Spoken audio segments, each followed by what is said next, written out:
My roommate Emma was famous for copying everything about me.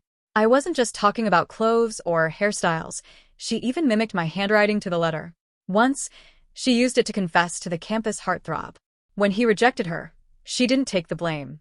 No, she pointed fingers at me. Why did you copy my handwriting? I heard through whispered rumors. To confess? To date? You made me look like a fool. Overnight, the whole school thought I was the manipulative one. It didn't stop there. She stole my profile picture, copied my tone online, and spread vicious rumors about underage girls. The day the cyberbullying hit me, she even handwrote a fake apology in my handwriting, claiming I was the culprit. The school demanded I take a leave for investigation, but then, in a cruel twist, she shoved me down the stairs. When I opened my eyes again, I was back in time, the day Emma first started copying my handwriting. Lizzie, did you take notes in last class? Let me see them. Back in the dorm, she didn't wait for an answer. Emma snatched my books, ignoring my protests. She spread them out on her desk, frantically preparing to write. Anyone watching might have thought she was studying hard, turning over a new leaf, but it was all a show. Some of your notes are messy, I said, feigning concern. Some aren't even clear. Maybe copy from someone else. Her grip tightened around my notebooks, eyes flashing. Stop making excuses. I can see it. You just don't want anyone to learn your study methods. I pretended helplessness as she ran off with my books. My other two roommates groaned. Emma's at it again, one muttered. This time she's copying you to look like a genius. I saw her scanning your closet with those photo apps, buying the exact same clothes. Lucy, you're too kind for lending her your notes, the other added. I'd tear them up before giving her a single page. I just smiled. It's fine. Notes are meant to be shared. If you want, there's another set here. After my roommates borrowed my extra notes and headed to the library, the dorm fell quiet. I peeked into Emma's closet, almost identical to mine, and a small smile tugged at my lips. Heaven had given me a second chance. She had taken my books thinking they held my handwriting. Little did she know, the handwriting inside belonged to the class's awkward, overweight guy. Emma worked day and night, flipping pages at 2 in the morning, but even after endless copying, she hadn't finished a slim 100-page notebook. A week later, I decided to provoke her a little. How long has it been? I asked casually. Even if you copied an entire book, you should be done by now. Why haven't you returned Lucy's notebook? She slammed the book onto my desk. Are you trying to kill me with nagging? It's just a stupid notebook. Who cares? Despite the tough words, she craned over my desk, hunting for more books. Her disappointment was palpable when the shelves were empty. Where did you hide your books? She demanded. Smiling sweetly, I replied, finals are coming. I moved everything to the library. Which one do you want to borrow? Her eyes lit up. I'll bring it back tomorrow, but I need to copy it quickly. She didn't suspect a thing. Later, she even copied my shower schedule, trying to align herself perfectly. After one bath, she reached sneakily for my expensive face mask. Another roommate caught her. That's Lucy's new mask. Very expensive, she warned. Of course I know, Emma shot back, scowling, though her hand betrayed her, holding up her phone to check the brand. When she saw the price, her expression faltered. 2 days later, she strutted into class with a package, practically screaming with excitement as she opened it. Someone sighed and asked politely, did something happen? Why so excited? Emma's grin widened. My Japanese face masks arrived. Several $100s a sheet. The effect must be amazing. I glanced at them casually. They were cheap knockoffs, the labels hiding the truth. Emma nervously covered the brand. What are you looking at? Mine are the upgraded version. Definitely different from yours. I smiled inwardly, the satisfaction of watching her fool herself impossible to hide. I just smiled. Go ahead and use it. You'll see how powerful it is when your face breaks out. When nobody paid attention to her, Emma gradually quieted down. I quietly returned the textbook to the ugly, overweight guy sitting in the back row, offering a polite, thanks. He didn't shove it into his backpack immediately. Instead, he lifted the cover to his nose, inhaling deeply, his expression oddly intoxicated. A shiver of disgust ran through me, my stomach twisting. Fortunately, Emma had been the one leafing through this book all week. Perfect for my plan. I coolly asked, can I borrow another book? Anything the goddess asks for, no problem, he said with a wink, fishing a greasy textbook from his backpack. Back in the dorm, I handed the book to Emma. Finals are coming. Return it quickly after you're done. Her eyes lit up. She snatched it and pressed it against her chest. I'll look at it as long as I want. Just wait and see. She buried herself in it, obsessively copying the handwriting. By the end of finals and winter break, her imitation had become so flawless that even Tom himself might not have noticed the difference. When the semester started, my roommates trickled back one by one, buzzing with winter break stories. One of them, still laughing about her club activities, said, "Lucy, I added Jake on WeChat over break. Ever since, he keeps asking me to set you two up. He's so sweet. If I didn't have a boyfriend, I'd be tempted. And don't forget, I deserve full credit as matchmaker," she teased. Before she could finish, Emma exploded. "Are you kidding? Jake would never like her. I've known him forever. If anyone's getting a confession, it should be me." My roommate raised an eyebrow. If he liked you, he would have confessed already. He hasn't said a word to you. That means he doesn't like you." "Shut up," Emma shrieked, her voice high-pitched and frantic. "If he doesn't like me, how could he possibly like Lucy?" Her words tumbled out, betraying her secret thoughts. "I dress exactly like Lucy. I'm even better looking than her." The room went silent. Her face flushed brighter than a monkey's. Realizing her slip, she bolted from the dorm like a whirlwind, barely managing to slip her jacket on the wrong way. I slowly curved my lips into a smile. Perfect. The stage was set. And of course, it was Valentine's Day. Valentine's Day arrived with an unusual buzz on campus. I'd spent the previous evening carefully crafting a love letter, not in my own handwriting, of course, but in the style Emma had so painstakingly copied from Tom's notebooks. Every loop, every slant, every awkward spacing was perfect. I slipped the letter into Jake's mailbox early that morning, signed with Emma's name in that same distinctive scrawl. By noon, the campus was alive with whispers. Jake stood in the quad, the letter crumpled in his fist, his face a mask of confusion and disgust. Emma ran toward him, her expression desperately hopeful. "Jake, Did you receive something today?" He held up the letter, and I watched from a distance as Emma's face lit up, then immediately crumbled when she saw his expression. "Is this some kind of joke?" Jake's voice carried across the quad. "This handwriting, Emma, why would you write like this? It's creepy." What? "No, Emma snatched the letter, her eyes widening as she recognized Tom's handwriting. The handwriting she'd spent weeks perfecting. "This isn't mine. I would never." "It has your name on it," Jake said coldly. "Look, I don't know what game you're playing, but everyone's been telling me how you copy Lucy. It's weird, Emma. Really weird."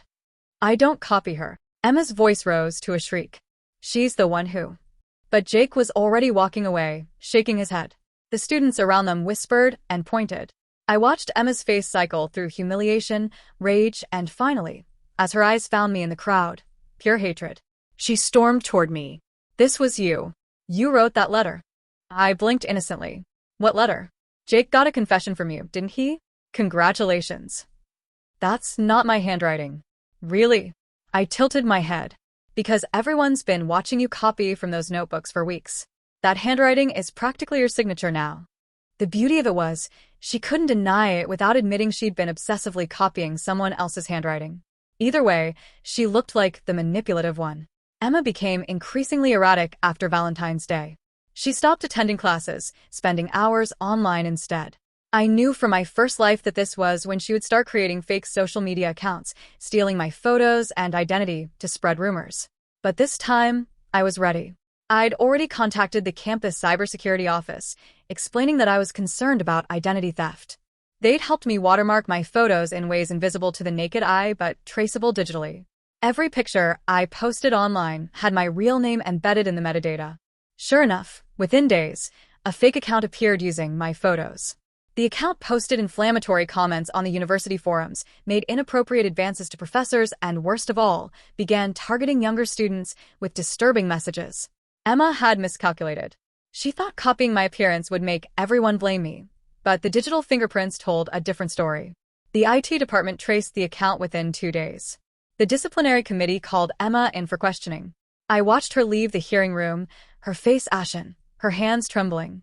"They have proof," she whispered to herself as she passed me in the hallway, not even seeing me. "How do they have proof?" My roommate Lucy touched my arm. "Did you hear?" They traced all those horrible messages back to Emma's IP address. The school is talking about expulsion. That's terrible, I said softly, though my heart felt lighter than it had in months. That night, Emma returned to the dorm like a ghost. She didn't eat, didn't speak. She sat at her desk, staring at her computer screen, her face illuminated by the harsh blue light. The cheap knockoff face masks Emma had bought finally took their toll. She'd been using them religiously, desperate to maintain the illusion of matching my skincare routine. But knockoffs from questionable sellers don't just fail, they can be dangerous. 3 days after the cybersecurity incident, Emma woke up screaming. Her face was covered in angry red welts, swollen and oozing. Our roommates rushed to her bed, horrified. I stayed back, watching calmly. What happened? Lucy gasped. My face. My face. Emma clawed at her skin, making it worse. Those masks, Lucy's masks, they burned me. Those weren't Lucy's masks, our other roommate corrected her firmly. You bought knockoffs online. We all saw the package. No. She must have switched them. She's been sabotaging me all along. But no one believed her. Everyone had seen her excitement over her authentic Japanese masks. Everyone had watched her defensively claim they were the upgraded version. The school nurse sent Emma to the hospital. The doctor's report was damning. Severe allergic reaction caused by prohibited chemicals commonly found in counterfeit cosmetics. The university used it as another mark against her character in their ongoing investigation. When Emma returned 3 days later, her face still bandaged, she looked at me with pure venom. You did this, she hissed when we were alone. All of it. You set me up. I met her gaze steadily. I didn't make you copy my handwriting. I didn't make you steal my identity online. I didn't make you buy fake cosmetics. You did all of that yourself, Emma. I just let you. You gave me Tom's notebooks. You asked to borrow notebooks. I gave you exactly what you asked for. You're the one who assumed they were mine. I stepped closer, my voice dropping. You spent so long trying to become me that you forgot who you were. And now, everyone sees exactly what you are. A copycat. A fraud. A bully. Her bandaged face crumpled, but I felt no pity. In my first life, she'd pushed me down those stairs and destroyed my reputation. This was justice. The fallout from Emma's actions created unexpected ripples. Tom, the overweight guy from the back row whose notebooks had been the instrument of Emma's downfall, approached me in the library one afternoon. Lucy, can we talk? I tensed but nodded. Tom had always made me uncomfortable, but I needed to handle this carefully. I know what you did, he said quietly, sitting across from me. With my notebooks. Emma thought she was copying your handwriting, but it was mine all along. My heart raced. I don't know what you mean. It's okay. He smiled, a strange glint in his eyes. I helped you get revenge. Doesn't that mean we're connected now? This was dangerous territory. Tom, I appreciate you lending me your notes. But that's all it was. But Emma copied my handwriting for weeks. She touched my books, studied them. His breathing quickened. And you arranged it all. You used me. We're partners. No. I stood firmly. We're not partners. You let me notes for class. That's it. If you have any other ideas, stop them now. His face darkened. You're just like her. Using people. Throwing them away. I'm nothing like Emma, I said coldly. I never pretended to be something I wasn't. I never stole anyone's identity. And I'm telling you clearly right now, we are not friends. We are not partners. Stay away from me. I reported the conversation to campus security that same day. After everything with Emma, I wasn't taking chances. They flagged Tom's profile and warned him about inappropriate behavior. But the incident shook me. Had I become like Emma in my quest for revenge? Had I used Tom as callously as Emma had used me? My roommate Lucy found me that evening, staring out the dorm window. You okay? She asked gently. I don't know, I admitted. Emma copied me and destroyed my life. So I let her copy herself into a corner. But in the process, I involved someone else. Someone who's now fixated on me. Lucy sat beside me. Lucy, Emma made her own choices. Every single one. You just stopped protecting her from the consequences. That's not the same as what she did to you. Isn't it? No. Lucy squeezed my hand. Emma stole your identity to hurt others and blame you. You gave her enough rope to hang herself with her own actions. There's a difference between revenge and justice. You didn't hurt innocent people. She did. The disciplinary committee announced their decision 2 weeks later. Emma would be suspended for 1 semester, required to undergo counseling, and placed on academic probation upon her return. It wasn't expulsion, but it was enough. Emma would have to explain this to her parents, to future employers, to anyone who looked at her record. Her reputation at our university was destroyed. The day she was supposed to move out of our dorm, I encountered her on the stairs, the same staircase where she'd pushed me in my first life. We stood there, facing each other, the parallel almost poetic. "I could do it, you know," Emma said softly, her eyes dead. "Push you. Like you pushed me, metaphorically. Ruin your life like you ruined mine." I didn't flinch. "You ruined your own life. I just stopped letting you ruin mine. Do you feel good about this?" Her voice cracked. "Destroying me? Do you remember," I asked quietly, "when you stole my photo and posted those messages about underage girls? When you forged that apology in my handwriting? When the whole school thought I was a predator?" Her eyes widened. "How did you? That didn't. In another life, it did." I met her gaze steadily. "You pushed me, Emma. Not just metaphorically. You pushed me down these very stairs after destroying my reputation completely. You almost killed me. You're crazy." "Maybe." I stepped past her, heading up the stairs. "But you're done. And this time, I'm the one walking away unharmed." I felt her hand reach toward my back, a ghost of that violent push that had ended my first life. But it never came. She didn't have the courage anymore. The whispers, the judgment, the consequences had finally broken her. I climbed the stairs without looking back. Spring semester continued without Emma, and the dorm felt lighter. Lucy started dating Jake.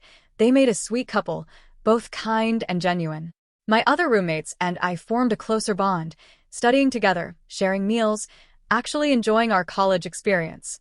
Tom eventually transferred to another university.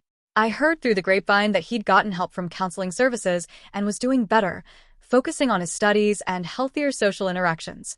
As for me, I spent time rediscovering who I was when I wasn't defending myself against Emma's toxic behavior. I joined the art club, made new friends, even went on a few dates. My grades improved. My anxiety lessened. One evening, Lucy found me sketching in the dorm. "What are you drawing?" she asked. I showed her, a portrait of myself, but not as I appeared in any mirror or photo. This was me as I felt, strong, scarred but healing, no longer defined by someone else's obsession. "It's beautiful," Lucy said softly.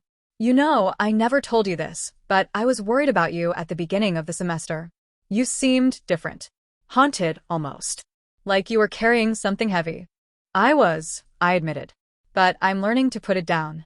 The art of revenge, I discovered, wasn't about destruction. It was about restoration, restoring truth, restoring justice, restoring yourself after someone tries to erase you. Emma sent one email before her suspension ended, asking if we could start fresh when she returned. I read it twice, then deleted it without responding.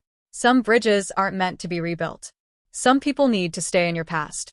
I heard she eventually returned, kept her head down, graduated quietly, and moved to another city.